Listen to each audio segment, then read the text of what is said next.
When people are hungry, they're well funded, they're going to do what it takes to try to get market share, especially if it's a sticky product that you don't want to rip out once you know it's working. I have a Chase Sapphire credit card, and they have this deal with Whoop where you get a $359 rebate. And so you can buy a new Whoop in a 1 year subscription, and that is the exact price that you get refunded. I mean, Whoop is very well funded. They just raised more money. They're betting that once you have the device, you're going to want to keep it and you're going to be locked into their ecosystem. And we're in this environment where like you're incentivized to do what it takes. Took me a second there. I thought you were describing some like elaborate like return fraud scheme that you and your friend were in, where he was going to somehow turn like a free $359 into actually getting $359. He's not returning. He's going to use it. He's just going to activate it once his old one's done. I don't want to sound like I'm just saying like this is a bad idea. I'm not saying that at all. These people are generally smart people, and they've calculated. I'm guessing people at Whoop and even some of these ERP companies, I hope they did this. They calculated what the lifetime value of one of these customers is over time. In March, they announced a $575 million funding round at a $10 billion valuation, right? They're competing against like Apple Watches, Garmin has, there's all these wearables, but I think that they're betting that once you have the data in their platform, you want to keep the data within the same ecosystem. They're kind of saying, hey, we're going to really subsidize hard on adoption to get people into the Whoop ecosystem. Yeah, that totally checks out. Get them in, get them using the product, and then hopefully retain them over time. Today, I want to talk about like what can you do in a price war? So not really like, should you start a price war? But if you're in a market, you're minding your own business, building a great company, trying to compete on value, and all of a sudden, a competitor like HubSpot comes in and says, we're going to charge half of what Intercom is charging. Like, what do you do?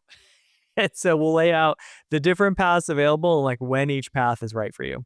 What's the first step here? Because I'm shaking in my boots, especially if HubSpot's showing up with even though their market cap's down a bit, they're bigger than me. Decide if you should fight it. Like, should you fight the war? Are you positioned to win the war? And the big takeaway for folks is like, don't fight a war you can't win, because someone else out there might have a lower cost structure, a bigger balance sheet, a better ability to monetize in other products. And as low as you go to try to compete against them, they can just go even lower. Like they'll just drop the price down to zero if they need to.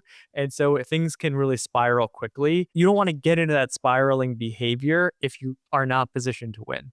Hell has a basement, as we've said on other shows. ERPs can go down to free. So like, are you positioned to win? And is this something even worth fighting? So sometimes a competitor drops a price when they're desperate. Maybe their product doesn't work as well. Maybe they're running out of cash. They need a story to convince their next investor to fund them. And sometimes like it does create noise. They do win some deals on price. But realistically, like you can still win at a higher price and it's just not worth responding to. And so I think for a lot of companies, it's really difficult to not want to respond. When you respond, you can really escalate things. I think it's important to think about this from your competitor's shoes. But are they doing this out of desperation because they're losing? I think it's a very different response in calculus if they're doing it because they're well-funded, they have a great balance sheet, they have other products that they can make even more money off of, versus like, I know a couple of tools in the FP&A space that are not doing as well, and they're lowering prices because they're like, this is the only other strategy we think we can win with. And I was talking to someone who does have a really good product, and he's like, people self-select, I think, into one of these products based on like how good of a thing that they want. Like they weren't even going to be probably our customer anyway. There's a talk track that you can use around this. So it's literally saying, hey, look, this competitor just dropped their price in half. If all you care about is price, that's fine. Go with them. They're going to be cheaper than we are. But ask yourself, like, are they going to be best positioned to serve your needs over the next like several years? Are they going to be innovating? Are they investing in their platform?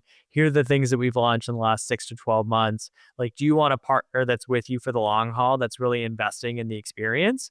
If so, like, we're going to be a better fit. But like, that's a decision that you can make. You can position it as like, create some FUD around why the competitor is lowering price in the first place. I remember when we moved into this house, I was doing the home insurance for it. And so the guy gave me a quote and I was like, did I break a window? Like what happened?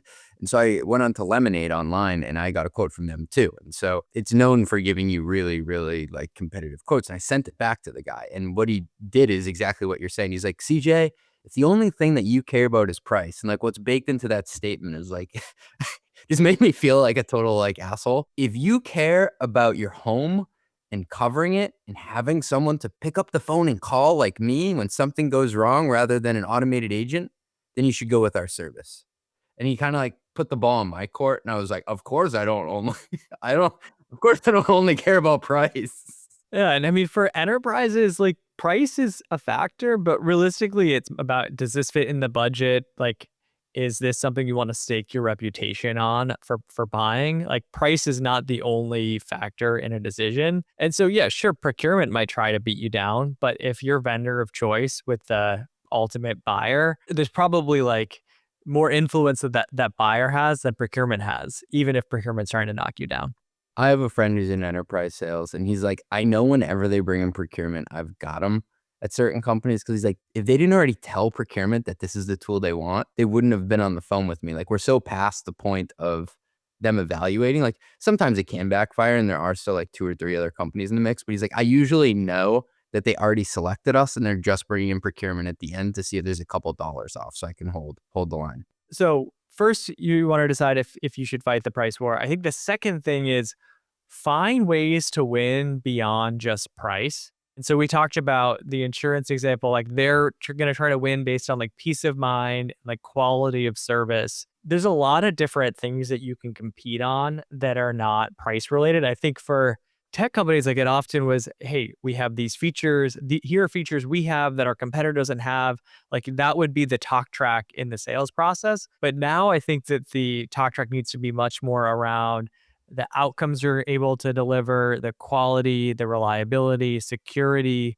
Like it's more around the experience for the customer rather than like checking the box on certain features. Yeah, I think you have to make the customer see the forest through the trees or whatever the reverse of that statement is. But sometimes customers are just cheap, man. I don't know.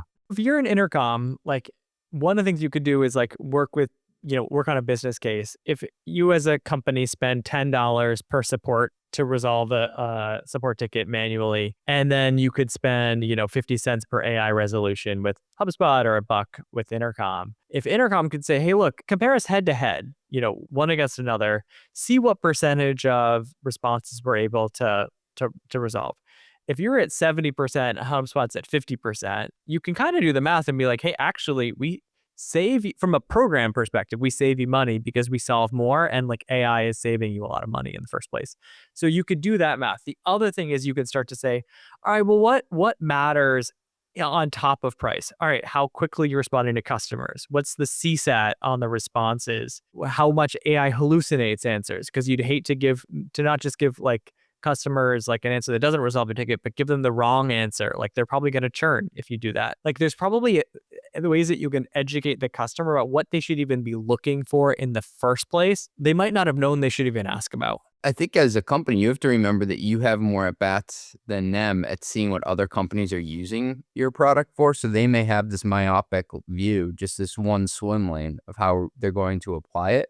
But if you show them the entire experience, and even better, if you can do what you said, like let them use it just for a couple of use cases, I think that shows the full breadth of the product. So now we start getting into responding more directly. So once you've tried those two things, you might still find, all right, well, we don't have that much better of a product.